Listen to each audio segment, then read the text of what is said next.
Hello friends, June 21ಕ್ಕಿಂತ ಮೊದಲು ನೀವು ಈ ವಿಡಿಯೋ ನೋಡ್ತಿದ್ರೆ ಇದು ಬಹಳ ಇಂಪಾರ್ಟೆಂಟ್. ಯಾಕೆಂದರೆ 369 ಪೋರ್ಟಲ್ ಜೂನ್ 21ರಂದು ಓಪನ್ ಆಗುತ್ತೆ. ಜೂನ್ 21ರಂದು ನೀವು ಏನೇ ಡ್ರೀಮ್ಸ್ ಪ್ಲ್ಯಾನ್ ಮಾಡಿದ್ರೂ ಅದು ಖಂಡಿತ ನೆರವೇರುತ್ತೆ. ನಾನು ಹೇಳುವ ವಿಧಾನವನ್ನು ಅನುಸರಿಸಿದರೆ ನಿಮ್ಮ ಪ್ಲ್ಯಾನ್ ಖಂಡಿತ ಯಶಸ್ವಿಯಾಗುತ್ತೆ. ಜೂನ್ 21 ಖಗೋಳಶಾಸ್ತ್ರದ ಒಂದು ಪ್ರವೃತ್ತಿ, ಸಮರ್ ಸಾಲ್ಸ್ಟಿಸ್. ಈ ದಿನ ಸೂರ್ಯ ಆಕಾಶದಲ್ಲಿ ಬಹಳ ಹೊತ್ತು ಇರ್ತಾನೆ. ಸೂರ್ಯ ಅಂದರೆ ಕಾನ್ಷಿಯಸ್ನೆಸ್ ಮತ್ತು ಅದರ ಎನರ್ಜಿ ಜಾಸ್ತಿ ಲೆವೆಲ್ನಲ್ಲಿದ್ದಾಗ ನಮ್ಮ ಮ್ಯಾನಿಫೆಸ್ಟೇಷನ್ ಪವರ್ ಸಹ ಜಾಸ್ತಿ ಲೆವೆಲ್ನಲ್ಲೇ ಇರುತ್ತೆ. ನ್ಯೂಮರಾಲಜಿ ಪ್ರಕಾರ 21 ಜೂನ್ 2025 ಈ ಎಲ್ಲ ಅಂಕಿಗಳನ್ನು ಕೂಡಿಸಿದರೆ ಬರುವುದು 18. 1 + 8 = 9. ಇದು 9. ಇದರ ಸೀದಾ ಸಂಬಂಧ completion, culmination and divine fulfilment. ಅಂದರೆ ಕಳೆದ ಕೆಲವು ತಿಂಗಳಿಂದ ಒಂದು ನಿಮ್ಮ ಡಿಸೈರ್ ಮ್ಯಾನಿಫೆಸ್ಟ್ ಮಾಡಲು ಪ್ರಯತ್ನ ಪಡ್ತಾ ಇದ್ದೀರಿ. ಈಗ ಅದು ಮ್ಯಾನಿಫೆಸ್ಟ್ ಸ್ಟೇಜ್ನಲ್ಲಿ ಎಂಟರ್ ಆಗುತ್ತೆ. ಇವತ್ತಿನ ವಿಡಿಯೋ ಕೇವಲ 369 ಈ ಟೆಕ್ನಿಕ್ ಬಗ್ಗೆ ಮಾತ್ರ ಅಲ್ಲ, ಅದರ ಒಂದು ದೈವಿಕ ಕೀಲಿಕಾಯಿ ಬಗ್ಗೆ ಇದೆ. ಆ ದೈವಿಕ ಡಿವೈನ್ ಪೋರ್ಟಲನ್ನು ಓಪನ್ ಮಾಡುವ ಬಗ್ಗೆ ಇದೆ. ಇದರಿಂದ ನಿಮ್ಮ ಎಲ್ಲ ಡಿಸೈರ್ಗಳನ್ನು ಬೇಗ ಮ್ಯಾನಿಫೆಸ್ಟ್ ಮಾಡಬಲ್ಲಿರಿ. ಇದೊಂದು ಕಾಸ್ಮಿಕ್ ಗೇಟ್ವೇ, ಒಂದು ಕಾಸ್ಮಿಕ್ ಅಲಾರಾಮ್. ಇದರ ಎಕ್ಸಾಕ್ಟ್ ಕೀ ನಮ್ಮ ಕೈಗೆ ಸಿಕ್ಕಿದರೆ ಹೇಗಿರಬಹುದು? ನಿಕೋಲಾ ಟೆಸ್ಲಾ ಹೇಳ್ತಾರೆ, ಬ್ರಹ್ಮಾಂಡದ ಒಂದು ಕೀಲಿ ಓಪನ್ ಮಾಡಲು 369 ಇದು ಒಂದು ಕೀ, ಒಂದು ಚಾವಿ. ಇದೊಂದು ಡಿವೈನ್ ಜಾಮೆಟ್ರಿ ಫ್ರೀಕ್ವೆನ್ಸಿ ಅಲೈನ್ಮೆಂಟ್. ಇದು ಸಬ್ ಕಾನ್ಷಿಯಸ್ ಪ್ರೋಗ್ರಾಮಿಂಗ್. ಇದೊಂದು ಸಬ್ ಕಾನ್ಷಿಯಸ್ ರೀಪ್ರೋಗ್ರಾಮಿಂಗ್. ಈ ಟೆಕ್ನಿಕ್ ನಮ್ಮ ಸಬ್ ಕಾನ್ಷಿಯಸ್ ಮೈಂಡ್ದ ರೀಪ್ರೋಗ್ರಾಮಿಂಗ್ದ ಸಂಬಂಧಿತವಾಗೇ ಇದೆ.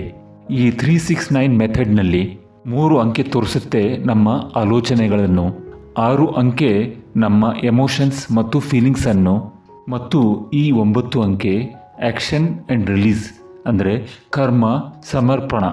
ಯಾವಾಗ ಈ 369 ಟೆಕ್ನಿಕ್ ಫಾಲೋ ಮಾಡಿದಾಗ ನಮ್ಮ ಥಾಟ್ಸ್, ನಮ್ಮ ಎಮೋಷನ್ಸ್ ಮತ್ತು ಆ್ಯಕ್ಷನ್ಸ್ ಒಂದು ಪರ್ಫೆಕ್ಟ್ ಅಲೈನ್ಮೆಂಟ್ನಲ್ಲಿ ಜೋಡಣೆ ಆಗುತ್ತೆ. ನೀವು ಜೂನ್ 21ಕ್ಕಿಂತ ಮೊದಲು ವಿಡಿಯೋ ನೋಡಿದರೆ ಒಳ್ಳೆಯದು. ಆಗ ನೀವು 369 ವಿಧಾನ ಏನೆಂದು ಅರ್ಥ ಮಾಡಿಕೊಳ್ಳಬಹುದು ಮತ್ತು ಮಾಡಲೂಬಹುದು. ಒಂದು ವೇಳೆ ಜೂನ್ 21 ಈಗಾಗಲೇ ಆಗಿ ಹೋಗಿದ್ದರೆ ಮತ್ತು ನಂತರ ಈ ವಿಡಿಯೋ ನೋಡ್ತಿದ್ರೆ ಆಗಲೂ ಸಹ ಈ 369 ಟೆಕ್ನಿಕ್ ಕಲಿಯಬಹುದು ಮತ್ತು ಮಾಡಲೂಬಹುದು. ನಿಕೋಲಾ ಟೆಸ್ಲಾ ಈ 369 ಟೆಕ್ನಿಕ್ ರಚಿಸಿದ್ದಾರೆ. ಇದರ ಪ್ರಕಾರ ನಾವು ನಮ್ಮ ಅಂತರ್ಮನಸ್ಸನ್ನು ಈ ಯೂನಿವರ್ಸ್ ಬ್ರಹ್ಮಾಂಡದೊಂದಿಗೆ ಅಲೈನ್ಮೆಂಟ್ ಆಗುವಂತೆ ರೀಪ್ರೋಗ್ರಾಮ್ ಮಾಡುತ್ತೇವೆ. ಯಾವಾಗ ನನ್ನ ಅಲೈನ್ಮೆಂಟ್ ಈ ಬ್ರಹ್ಮಾಂಡದ ಜೊತೆ ಆದಾಗ ಆಟೋಮೆಟಿಕ್ಲಿ ಸಂಪರ್ಕ ಉಂಟಾಗುತ್ತದೆ. ಏಕೆಂದರೆ ನಾವು ಒಂದು ವೈಬ್ರೇಷನ್, ನಾವು ಒಂದು ಫೀಲಿಂಗ್ಸ್, ನಾವು ಒಂದು ಶಕ್ತಿ. ನಮ್ಮ ಆಲೋಚನೆಗಳಿಂದ, ನಮ್ಮ ಫೀಲಿಂಗ್ಸ್ಗಳಿಂದ, ನಮ್ಮ ಎಮೋಷನ್ಗಳಿಂದ ಈ ಯೂನಿವರ್ಸ್ನೊಂದಿಗೆ ಸಂಪರ್ಕವು ರೂಪುಗೊಳ್ಳುತ್ತದೆ. ಅದರ ಮಹತ್ವ ಜೂನ್ 21ರಂದು ಮಾಡಿದಾಗ ಏನಾಗಿರುತ್ತೆ ಈಗ ಅರ್ಥ ಮಾಡೋಣ. ಜೂನ್ 21, 2025 ರಂದು ಎಲ್ಲ ಅಂಕೆಗಳನ್ನು ಸೇರಿಸಿದಾಗ ಏನಾಗುತ್ತೆ ನೋಡೋಣ. ಡೇಟ್ 21, 2 + 1 = 3. ಜೂನ್ ತಿಂಗಳು ಅಂದರೆ 6, 6.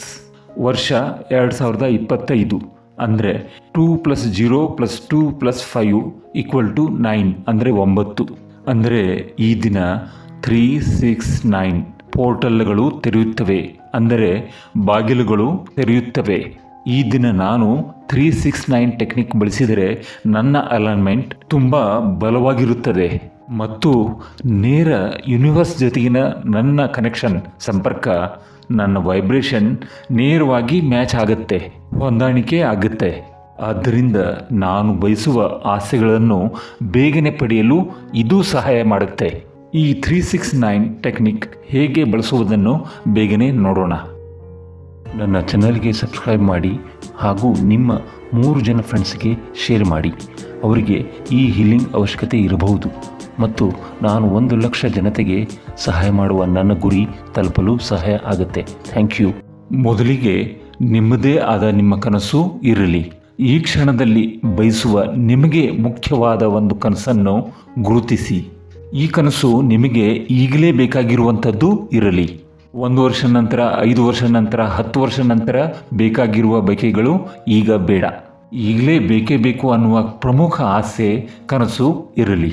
ಉದಾಹರಣೆಗೆ, ನನಗೆ ಒಂದು ಎಕ್ಸಾಮ್ನಲ್ಲಿ ತೇರ್ಗಡೆ ಆಗಬೇಕಿದೆ, ಒಂದು ಜಾಬ್ ಇಂಟರ್ವ್ಯೂ ಪಾಸ್ ಆಗಬೇಕಿದೆ, ಒಂದು ಇಂಪಾರ್ಟೆಂಟ್ ಕೆಲಸ ಆಗಬೇಕಿದೆ, ಒಂದು ಒಳ್ಳೆ ಸ್ಯಾಲ್ರಿ ಪ್ಯಾಕೇಜ್ ಬೇಕಿದೆ, ಒಂದಿಷ್ಟು ಹಣ ಗಳಿಸಬೇಕಿದೆ, ಒಂದಿಷ್ಟು ಸಂಬಂಧಗಳು ಸುಧಾರಿಸಬೇಕಿದೆ, ಒಂದು ಹುಡುಗನೋ ಹುಡುಗಿನೋ ಲೈಕ್ ಆಗಬೇಕಿದೆ. ಮತ್ತೆ ಏನೇ ಇರಲಿ, ನೀವು ಒಂದು ಪೇಪರ್ನಲ್ಲಿ 21ನೇ ತಾರೀಕಿನಂದು ಬೆಳಿಗ್ಗೆ ಎದ್ದಾಗ 3 ಬಾರಿ ಬರೆಯಿರಿ. ಅವತ್ತು ಬೆಳಿಗ್ಗೆ ಎದ್ದಾಗ ಫ್ರೆಶ್ ಆಗಿ ಟೇಬಲ್ ಬಳಿ ಬನ್ನಿ. ಪೆನ್ ತೆಗೆದುಕೊಂಡು ಕಾಗದ ಮೇಲೆ ವರ್ತಮಾನ ಕಾಲದಲ್ಲಿ ಬರೆಯಿರಿ. ಅಂದರೆ ನಿಮ್ಮ ಆಸೆ, ಆ ವಿಷಯ ಈಗಾಗಲೇ ಸಂಭವಿಸಿದೆ ಅಂತ ಭಾವಿಸಿ ಬರೆಯೋದು. ಉದಾಹರಣೆಗೆ, ನಾನು ತಿಂಗಳಿಗೆ 3 ಲಕ್ಷ ಸಂಪಾದಿಸಬೇಕೆಂದು ಬಯಸಿದರೆ ಹೀಗೆ ಬರೆಯಿರಿ. I am really thankful and happy that I am earning 3 lakh per month. ನಾನು ನಿಜವಾಗಿಯೂ ಧನ್ಯತಾ ಭಾವದಿಂದ ಇದ್ದೇನೆ ಮತ್ತು ಸಂತೋಷವಾಗಿದ್ದೇನೆ, ಯಾಕೆಂದರೆ ನಾನು ತಿಂಗಳಿಗೆ 3 ಲಕ್ಷ ರೂಪಾಯಿ ಸಂಪಾದಿಸುತ್ತಿದ್ದೇನೆ. ಇಲ್ಲಿ ನೀವು ಸಂತೋಷವಾಗಿರುವುದಕ್ಕೂ ಮತ್ತು ಧನ್ಯತಾ ಭಾವ ಹೊಂದಿದ್ದಕ್ಕೂ ನೀವು ಕಾರಣ ಕೊಡಬೇಕಾಗುತ್ತೆ. ಏನೂ ಕಾರಣವಿಲ್ಲದೆ ನಮ್ಮ ಸಬ್ಕಾನ್ಷಿಯಸ್ ಮೈಂಡ್ ಒಪ್ಪಲ್ಲ. ಅದಕ್ಕೋಸ್ಕರ ಈ ಕಾರಣ ಕೊಡಬೇಕು. ಇನ್ನು 2ನೇ ಸ್ಟೆಪ್, ನಂತರ ಮಧ್ಯಾಹ್ನ ಅಂದರೆ 2 ಅಥವಾ 3 ಗಂಟೆಗೆ ಅದೇ ಕಾಗದ ಮೇಲೆ ಮತ್ತೆ ಬರೀಬೇಕು. ಈಗ ಎಷ್ಟು ಬಾರಿ? 6 ಬಾರಿ. ಅದೇ ವಿಷಯ, ಅದೇ ಸಾಲು, ಅದೇ ಫ್ರೀಕ್ವೆನ್ಸಿ, ಅದೇ ವೈಬ್ರೇಷನ್ನಲ್ಲಿ ಬರೆಯಿರಿ. I am very thankful that I am earning 3 lakh rupees per month. ಇದನ್ನು ನೀವು ಕನ್ನಡಿ ಮುಂದೆ ನಿಂತು ಸಹ ಹೇಳಬಹುದು. ಅಂದರೆ ನಿಮಗೆ ನೀವೇ ಕನ್ವಿನ್ಸ್ ಮಾಡ್ತಾ ಇದ್ದೀರಿ. ನಿಮ್ಮ ಫೀಲಿಂಗ್ಸ್ ಜೊತೆ ಹೇಳಿದಾಗ ಯೂನಿವರ್ಸ್ ನಿಮ್ಮನ್ನು ನಂಬುತ್ತೆ. ಇನ್ನು 3ನೇ ಸ್ಟೆಪ್, ತದನಂತರ ರಾತ್ರಿ ಮಲಗುವ ಮುನ್ನ ಅರ್ಧ ಗಂಟೆ ಮೊದಲು ಅದೇ ಕಾಗದದಲ್ಲಿ ಮತ್ತೆ ಬರೆಯಲು ಪ್ರಾರಂಭಿಸಿ. ಎಷ್ಟು ಬಾರಿ? 9 ಬಾರಿ. ಈಗ ಅದನ್ನೇ ವಿಜುವಲೈಸೇಷನ್ ಮಾಡಿ, ಅಂದರೆ ನಿಮ್ಮ ಆಸೆಯ ಕಲ್ಪನೆ ಮಾಡುವುದು. ಇನ್ನು ಕೆಲವರು ಈ ಸಂದರ್ಭದಲ್ಲಿ ಪಿಲೋ ಟೆಕ್ನಿಕ್ ಯೂಸ್ ಮಾಡ್ತಾರೆ, ವಿಸ್ಪರ್ ಟೆಕ್ನಿಕ್ ಸಹ ಯೂಸ್ ಮಾಡ್ತಾರೆ. ಈಗ ಏನಾಗುತ್ತೆ, ಈ ಟೆಕ್ನಿಕ್ ಮಹತ್ವ ನೀವು ಅರಿತುಕೊಂಡಿದ್ದೀರಾ? ತಕ್ಷಣಕ್ಕೆ ನಿಮಗೇನು ಇಂಟರ್ವ್ಯೂ ಕಾಲ್ ಬರಲ್ಲ, ತಕ್ಷಣಕ್ಕೆ ಏನೂ ಮ್ಯಾಜಿಕ್ ಆಗಲ್ಲ. ಈಗ ಏನಾಗುತ್ತೆ ನೋಡೋಣ. ಈ ಸಂದರ್ಭದಲ್ಲಿ 2 ದೃಶ್ಯಗಳ ವಿವರಣೆ ತುಂಬ ಅಗತ್ಯ. ಇಲ್ಲಿವರೆಗೆ ಆಗಿದ್ದು ಮತ್ತು ಇನ್ನು ಮುಂದೆ ಆಗುವಂಥದ್ದು. ಇಲ್ಲಿವರೆಗೆ ನಮ್ಮ ಜೀವನ ಆಟೋ ಪೈಲಟ್ನಲ್ಲಿ ಹೋಗ್ತಾ ಇತ್ತು. ಆಟೋ ಪೈಲಟ್ ಅಂದ್ರೇನು? ಟೆಸ್ಲಾ ಕಾರ್ ಬಗ್ಗೆ ಕೇಳಿದ್ರಾ? ಇಲ್ವೇ ಯಾವುದೇ ಆಟೋಮ್ಯಾಟಿಕ್ ಕಾರ್ ಬಗ್ಗೆ ಕೇಳಿರಬಹುದು. ಈ ಕಾರ್ನಲ್ಲಿ ಕುಳಿತು ಇಂತಹ ಸ್ಥಳಕ್ಕೆ ಹೋಗಬೇಕೆಂದು ಆರ್ಡರ್ ಮಾಡಿದರೆ ಈ ಕಾರ್ ಆಟೋಮ್ಯಾಟಿಕಲಿ ಎಡಕ್ಕೇನೋ ಬಲಕ್ಕೇನೋ ತಿರುಗಿ ಹೋಗಬೇಕಾದ ಸ್ಥಳಕ್ಕೆ ಹೋಗುತ್ತೆ. ಅಂದರೆ ಅದು ಆಟೋಮ್ಯಾಟಿಕ್ ಚಾಲನೆಯಲ್ಲಿದೆ. ಇದೇ ರೀತಿ ನಿಮ್ಮ ಜೀವನವನ್ನು ನೋಡಿದರೆ ನೀವು ಕೂಡ ಆಟೋ ಪೈಲಟ್ನಲ್ಲಿ ಓಡುತ್ತಿದ್ದೀರಿ. ಬೆಳಿಗ್ಗೆ ಇಳ್ತೀರಿ, ನೇರವಾಗಿ ಮೊಬೈಲ್ ಓಪನ್ ಮಾಡ್ತೀರಿ, ನಿಮ್ಮ ಫ್ರೆಂಡ್ಸ್ ರೀಲ್ಸ್ ನೋಡ್ತೀರಿ, ಕೆಲವರು ನ್ಯೂಸ್ ಪೇಪರ್, ಸೋಷಿಯಲ್ ಮೀಡಿಯಾ, ಕೆಲವರು ಟಿ ವಿನಲ್ಲಿ 1.5 ಗಂಟೆಯ ಭವಿಷ್ಯದ ಚಾನಲ್ ನೋಡ್ತಾರೆ, ಪ್ರತಿದಿನ ನೋಡ್ತಾರೆ. ಅದು ಅವರ ಹೊಟ್ಟೆಪಾಡು, ಟಿ ವಿನಲ್ಲಿ ತೋರಿಸ್ತಾರೆ ಬಿಡಿ. ಅಂದರೆ ನೆಗೆಟಿವ್ ಆಗೇ ದಿನ ಶುರು ಮಾಡ್ತೀರಿ. ಸ್ನಾನ ಮಾಡ್ತೀರಿ, ತಿಂಡಿ ತಿಂದು ಆಫೀಸ್ಗೋ ಕಾಲೇಜ್ಗೋ ಇಲ್ಲವೇ ನಿಮ್ಮ ಪರಿಚಯದವರಿಗೆ ಫೋನ್ ಮಾಡ್ತೀರಿ. ಆಫೀಸ್ನಲ್ಲೂ ಅದೇ, ನಿಮಗೆ ಇಷ್ಟವಾಗಿರದ ಕೆಲಸ ಇದ್ದರೂ ಮಾಡಲೇಬೇಕಾಗುತ್ತೆ. ನೀವು ಮಾಡಲೇಬೇಕು, ಏಕೆಂದರೆ ಅದರಿಂದ ನಿಮ್ಮ ಜೀವನ ನಡೆಯುತ್ತಿದೆ. ಪೂರ್ತಿ ದಿನ ಹೀಗೆ ಕಳೆಯುತ್ತೆ. ನೀವು ದಣಿದು ಮನೆಗೆ ಬರ್ತೀರಿ, ಊಟ ಮಾಡ್ತೀರಿ, ಮಲಗ್ತೀರಿ. ಸ್ಯಾಟರ್ಡೇ ಸಂಡೇಗೋಸ್ಕರ ಕಾಯ್ತೀರಿ. ಅದು ನಿಮ್ಮ ಟೆನ್ಷನ್ನಿಂದ ಬಿಡುಗಡೆ ಆಗುವ ದಿನಗಳು, ಸ್ಯಾಟರ್ಡೇ ಸಂಡೇ. ಇದೇ ಜೀವನ ಖಂಡಿತ ಅಲ್ಲ. ಆದರೆ ಈ ಆಟೋ ಪೈಲಟ್ನಲ್ಲಿ ನಡೆಯುವ ಜೀವನ ವರ್ಷಗಳಿಂದ ನಡೀತಾನೇ ಇದೆ. ನನ್ನ ಜೀವನದಲ್ಲಿ ಸ್ಟ್ರಗಲ್ ಯಾಕಿದೆ ಅಂತ ಆಗಾಗ್ಗೆ ಪ್ರಶ್ನೆಯೂ ಬರುವುದೂ ಇದೆ. ಏಕೆಂದರೆ ನಿಮ್ಮಲ್ಲಿ ಫೋಕಸ್, ಲಕ್ಷ್ಯ ಇಲ್ಲ. ನೀವು ಫೋಕಸ್ ಮಾಡುವುದನ್ನು ಮರೆತೇ ಬಿಟ್ಟಿದ್ದೀರಿ. ಈ social media, Facebook, Instagram focus ಮಾಡುವುದನ್ನು ಮರೆಸೇ ಬಿಟ್ಟಿದೆ.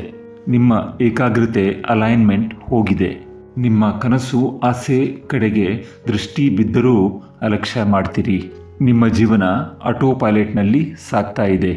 ಎಷ್ಟೋ ಸಲ ಮನೆಗೆ ಹೇಗೆ ವಾಪಸ್ ಬಂದೆ ಅನ್ನುವುದು ಮರೆತೇ ಹೋಗುತ್ತೆ. ಯಾಕೆಂದರೆ ನಮ್ಮ ದೇಹ ಆಟೋ ಪೈಲಟ್ನಲ್ಲಿದೆ. ಎಲ್ಲಿ ಎಡಕ್ಕೆ ತಿರುಗಬೇಕು, ಬಲಕ್ಕೆ ಹೊರಳಬೇಕು ಅನ್ನುವುದು ಗೊತ್ತಾಗಿದೆ. ಇದೇ ರೀತಿ ನಿಮ್ಮ ಸೂಕ್ತ ಮನಸ್ಸು ಪ್ರೋಗ್ರಾಮಿಂಗ್ ಆಗಿದೆ. ನಿಮ್ಮ ಜಾಗೃತ ಮನಸ್ಸು ಕಾನ್ಸಿಯಸ್ ಮೈಂಡ್ ಸಂಪೂರ್ಣವಾಗಿ ತರ್ಕದ ಮೇಲೆ ಕೆಲಸ ಮಾಡುತ್ತೆ. ಅದೇ ಥರ ಸಬ್ ಕಾನ್ಸಿಯಸ್ ಮೈಂಡ್ ನನ್ನ ಹ್ಯಾಬಿಟ್ಸ್ ಅಭ್ಯಾಸಗಳ ಮೇಲೆ ಕೆಲಸ ಮಾಡುತ್ತೆ. ಫೀಲಿಂಗ್ಸ್ ಭಾವನೆಗಳ ಮೇಲೆ ಕೆಲಸ ಮಾಡುತ್ತೆ. ನನ್ನ ಜೀವನದ 95% ಭಾಗ ಸಬ್ ಕಾನ್ಸಿಯಸ್ ಮೈಂಡ್ ನಡೆಸುತ್ತೆ. 5% ಭಾಗ ಮಾತ್ರ ತರ್ಕದ ಮನಸ್ಸು ನಡೆಸುತ್ತೆ. ಹಾಗಾದರೆ 369 ಟೆಕ್ನಿಕ್ ಮಾಡುವುದರಿಂದ ಏನಾಗುತ್ತೆ? ನೀವು ಇಲ್ಲಿವರೆಗೆ 369 ಟೆಕ್ನಿಕ್ ಮಾಡಿಲ್ಲವಾದರೆ ಜೂನ್ 21ರಂದು ಆರಂಭ ಮಾಡಿ. ಯಾಕೆಂದರೆ ಆ ದಿನ ಶಕ್ತಿ ತುಂಬ ಜಾಸ್ತಿ ಇರುತ್ತೆ. ಅಲೈನ್ಮೆಂಟ್ ಬೇಗ ಆಗುತ್ತೆ. ನಿಯಮಿತವಾಗಿ ಮಾಡುವುದರಿಂದ ನಿಮ್ಮ ಆಟೋ ಪೈಲಟ್ ಜೀವನ ಬ್ರೇಕ್ ಮಾಡಿ ಹೊರ ಬರ್ತೀರಿ. ಇನ್ನು ಮುಂದೆ ಏನಾಗುತ್ತೆ ನೋಡುವ. ಬೆಳಗ್ಗೆ ಎದ್ದಾಗ ನಿಮ್ಮ ಕನಸು ಗೋಲ್ ಜೊತೆ ಅಲೈನ್ ಮಾಡಲು ಶುರು ಮಾಡ್ತೀರಿ. ಅದರ ಬಗ್ಗೆ ಆಲೋಚನೆ 2 ನಿಮಿಷ ಆದರೂ ಮಾಡ್ತೀರಿ. ಮೊದಲು ಎದ್ದೇಳಬೇಕೋ ಬೇಡವೋ ಅನಿಸ್ತಾ ಇತ್ತು. ಈಗ ನಿಧಾನವಾಗಿ ಬದಲಾವಣೆ ಆಗ್ತಿದೆ. ಈಗ ನನ್ನೊಳಗೆ ಏನಿದೆ ಅನ್ನುವ ಅರಿವು ಆಗ್ತಾ ಇದೆ. ಬೆಳಿಗ್ಗೆ ಫ್ರೆಶ್ ಅಪ್ ಆಗಿ ಸ್ನಾನ ಮಾಡಿ ಮೆಡಿಟೇಷನ್ ಮಾಡಿ ಒಳ್ಳೆ ಬಟ್ಟೆ ಧರಿಸಿ ತಿಂಡಿ ತಿಂದು ನನ್ನ ಅಲೈನ್ಮೆಂಟ್ ಅಂದರೆ ನಿಮ್ಮ ಅಲೈನ್ಮೆಂಟ್ ಏಕಾಗ್ರತೆಯಲ್ಲಿ ನಿಮ್ಮ ಕನಸು ನನಸಾಗುವುದನ್ನು ನೋಡ್ತೀರಿ. ಮತ್ತೆ ಮಧ್ಯಾಹ್ನ ಮತ್ತೆ ನೆನಪು ಮಾಡ್ಕೊಳ್ತೀರಿ. ಈಗ ನೀವು ಈ ಹೊಸ ಆಟೋ ಪೈಲಟ್ನಲ್ಲಿ ಓಡ್ತಾ ಇದ್ದೀರಿ.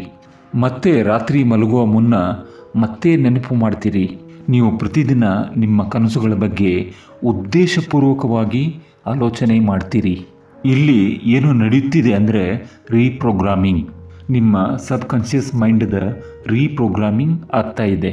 ಡಾಕ್ಟರ್ ಜೋ ಡಿಸ್ಪೆಂಜಾ ಹೇಳ್ತಾರೆ, ನಿಮ್ಮ ಹಳೆಯ ಎಮೋಷನಲ್ ಎನರ್ಜಿಗಳೊಂದಿಗೆ ಹೊಸ ಲೈಫನ್ನು ಅಟ್ರ್ಯಾಕ್ಟ್ ಮಾಡಲು ಆಗಲ್ಲ. ನೀವು ಯಾವುದರ ಬಗ್ಗೆ ಹೆಚ್ಚು ಯೋಚಿಸ್ತೀರೋ ಅದು ನಿಮ್ಮ ಮುಂದೆ ಕಾಣಲು ಶುರು ಆಗುವುದು. ಇದನ್ನು ಒಂದು ಮಗುವು ಸಹ ಅರ್ಥ ಮಾಡಿಕೊಳ್ಳುತ್ತೆ. ಉದಾಹರಣೆಗೆ ನೀವು ಬೈಕ್, ಕಾರ್ ಬಗ್ಗೆ ಯೋಚನೆ ಮಾಡ್ತೀರಿ. ಇದ್ದಕ್ಕಿದ್ದಂತೆ ಅದೇ ಬ್ರ್ಯಾಂಡ್ನ ಕಾರ್, ಬೈಕ್ ರಸ್ತೆಯಲ್ಲಿ ಕಾಣಲು ಶುರು ಆಗುವುದು. ಅವೆಲ್ಲವೂ ಮೊದಲೇ ಇದ್ದು ಹೊಸದಾಗಿ ಏನು ಬಂದಿಲ್ಲ. ಮೊದಲು ಅವುಗಳ ಬಗ್ಗೆ ನೀವು ಯೋಚನೆ ಮಾಡಿರಲಿಲ್ಲ. ಅದಕ್ಕೆ ನಿಮ್ಮ ಕಣ್ಣಿಗೆ ಗೋಚರವಾಗಲಿಲ್ಲ ಅಷ್ಟೇ. ಇದೇ ರೀತಿ ನಿಮ್ಮ ಕನಸುಗಳು ನಿಮ್ಮ ವಾಸ್ತವಕ್ಕೆ ತಕ್ಕಂತೆ ರೂಪುಗೊಳ್ಳುತ್ತವೆ. ಈ ಮೊದಲು ತಿಂಗಳಿಗೆ 3 ಲಕ್ಷ ಗಳಿಸ್ತಿರೋ ವ್ಯಕ್ತಿ ಎಲ್ಲೋ ದೂರದಲ್ಲಿರುವಂತೆ ಅನಿಸ್ತಾ ಇತ್ತು. ಯಾವಾಗ ನಿಮ್ಮ ಪ್ರಜ್ಞೆ ಜಾಗೃತಗೊಂಡಾಗ ಅದನ್ನು ನಿಮ್ಮ ಬಳಿ ಬರುವಂತಹ ಪ್ರಯತ್ನಗಳು ನಡೆಯುವವು. ನಿಮಗೆ ಹೊಸ ಐಡಿಯಾ ಸಿಗಲು ಶುರು ಆಗುವವು. ಎಲ್ಲಿಂದಲೋ ಒಂದು ಕಡೆ ಕಾಲ್ ಬರುವುದು, ಎಲ್ಲೋ ಒಂದು ಅರೇಂಜ್ಮೆಂಟ್ ಆಗುವುದು. ಒಟ್ಟಿನಲ್ಲಿ ಇದರ ಪರಿಣಾಮ ನಿಮ್ಮ ಮೇಲೆ ಆಗುವುದು. ಇದೆಲ್ಲ ನೀವು ಕಂಡ ಕನಸು ಸಾಧಿಸಲು ಸಹಾಯ ಮಾಡುತ್ತವೆ. ನಿಮಗೆ ನೋಡಲು ಎಲ್ಲ ಸಹಜವಾಗಿಯೇ ಕಾಣುವುದು. ಬೇರೆಯವರಿಗೆ ಇದೆಲ್ಲ ಒಂದು ಮ್ಯಾಜಿಕ್ ಥರ ಅನಿಸಿದರೂ ಆಶ್ಚರ್ಯವಿಲ್ಲ. ನೀವು ಜೂನ್ 21ರ ನಂತರ ಈ ವಿಡಿಯೋ ನೋಡ್ತಿದ್ರೆ ಆ ದಿನವೇ ಮಾತ್ರ ಮಾಡಬೇಕಾಗಿತ್ತು ಅಂತ ಅರ್ಥ ಅಲ್ಲ. ಇದು ಒಂದು ಲಾಂಗ್ ಪ್ರೊಸೆಸ್. ಏಕೆಂದರೆ ಬಾಲ್ಯದಿಂದ ಇಲ್ಲಿವರೆಗೆ ನೆಗೆಟಿವ್ ಆಗಿ ಪ್ರೋಗ್ರಾಮ್ ಮಾಡಲಾಗಿದೆ. ಅದು ತಕ್ಷಣವೇ ಹೋಗುವುದಿಲ್ಲ. ಅದನ್ನು ನಿಯಮಿತವಾಗಿ ಮಾಡಬೇಕು. ನಿಮ್ಮ ಸಬ್ ಕಾನ್ಷಿಯಸ್ ಮೈಂಡ್ ರೀಪ್ರೋಗ್ರಾಮ್ ಮಾಡಬೇಕು. ಹಾಗಾದರೆ ಪ್ರತಿದಿನ ಎಷ್ಟು ಸಮಯ ಹಿಡಿಯುತ್ತೆ? 2 ನಿಮಿಷಗಳು, 10 ನಿಮಿಷಗಳು, ದಿನಕ್ಕೆ 15 ನಿಮಿಷ? ಒಬ್ಬ ವ್ಯಕ್ತಿಗೆ ದಿನದ 24 ಗಂಟೆಗಳಲ್ಲಿ 15 ನಿಮಿಷಗಳ ಸಮಯ ಇಲ್ಲದಿದ್ದರೆ ಅವನು ಜೀವನದಲ್ಲಿ ಏನು ಮಾಡಬಲ್ಲ? ಇದನ್ನು ನಿಮ್ಮ ಸ್ವಂತದ ಒಳಿತಿಗಾಗಿ ಮಾಡ್ತಿದ್ದೀರಿ. ಇದರಲ್ಲಿ ಯಾವುದೇ ಖರ್ಚು ವೆಚ್ಚವಿಲ್ಲ. ನಕಾರಾತ್ಮಕ ಮನಸ್ಥಿತಿ ದೂರವಾಗುತ್ತಿದೆ ಮತ್ತು ಸಕಾರಾತ್ಮಕ ಹೆಚ್ಚು ಬರುತ್ತಿದೆ. ಹಾಗಿದ್ದಲ್ಲಿ ಇದನ್ನು ಏಕೆ ಮಾಡಬಾರದು? ನಾನು 369 ಟೆಕ್ನಿಕ್ ಮಾಡುತ್ತಿದ್ದೇನೆ ಎಂದು ಕಾಮೆಂಟ್ ಮಾಡಿ. ಅಂದರೆ ಈ ವಿಡಿಯೋವನ್ನು ಇಲ್ಲಿವರೆಗೆ ನೋಡಿದ್ದೀರಿ ಎಂದು ನನಗೆ ಅರ್ಥ ಆಗುತ್ತೆ. ಎಷ್ಟೊಂದು ಟೆಕ್ನಿಕ್ಗಳಿವೆ, ಯಾವುದು ಮಾಡಬೇಕು ಅನ್ನೋ ಪ್ರಶ್ನೆ ಬರುವುದು ಸಹಜ. ಯಾವ ಟೆಕ್ನಿಕ್ ಯಾರಿಗೆ ಸರಿ ಹೊಂದುತ್ತೆ ಅಂತ ಹೇಳುವುದು ಕಷ್ಟ.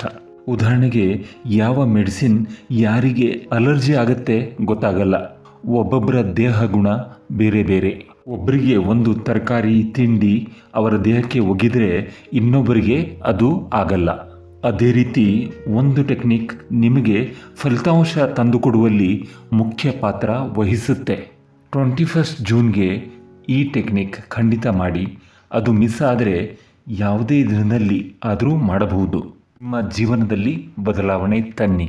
ಸರಿಯಾದ ವೈಬ್ರೇಷನ್ಗಳಿಂದ, ಸರಿಯಾದ ಮೈಂಡ್ಸೆಟ್ನಿಂದ ನಾನು ಅರ್ಹನಾಗಿದ್ದೇನೆ ಮತ್ತು ಅದನ್ನು ಹೊಂದಿದ್ದೇನೆ ಎಂಬ ನಂಬಿಕೆಯೊಂದಿಗೆ ಮಾಡಿ. ನಂತರ ನೋಡಿ, ಆ ಕನಸನ್ನು ನಿಮ್ಮ ಬಳಿ ಬರಲು ಇಡೀ ಯೂನಿವರ್ಸ್ ನಿಮಗೆ ಸಹಾಯ ಮಾಡುತ್ತದೆ. ಇದು ನನ್ನ ಭರವಸೆ ನಿಮಗೆ. ನಿಮ್ಮ ಮ್ಯಾನಿಫೆಸ್ಟ್ ಪಯಣದಲ್ಲಿ ಎಲ್ಲಿ ಏನು ತಪ್ಪಾಗ್ತಿದೆ ಗುರುತಿಸಿ ನಿಮ್ಮನ್ನು ನೀವು ತಿಳಿದುಕೊಳ್ಳಿ. ನಂತರ ನೀವು ಯಶಸ್ವಿಯಾಗುವುದನ್ನು ಯಾರೂ ತಡೆಯಲು ಸಾಧ್ಯವಿಲ್ಲ. ನಿಮಗೆ ಶುಭ ಹಾರೈಸುತ್ತೇನೆ. Take care. All the best.